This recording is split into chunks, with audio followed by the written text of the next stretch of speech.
Houbo un auténtico boom do Coruño, que se materializou na creación dunha Real Academia do Coruño, cuya sede estaba na monumental La Bombilla.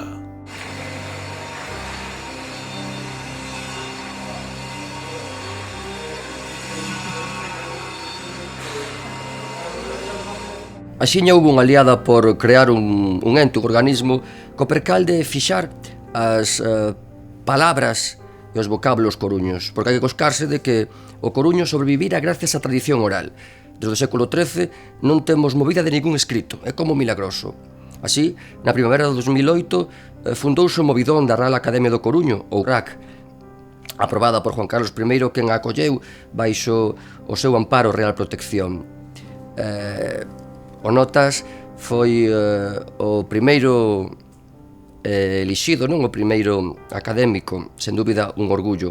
Ao Coruño e aos coruñeses débome. Nesta síntese estamos a traballar na admisión de novas palabras que engadir ao Dicionario da Lingua Herculina, ou Coruño, e tamén ao Dicionario Coruño-Ferrolán, Ferrolán-Coruño, que esperemos saia antes do San Xoán. Estes non son, del panel, os únicos textos como tales escritos en Coruño.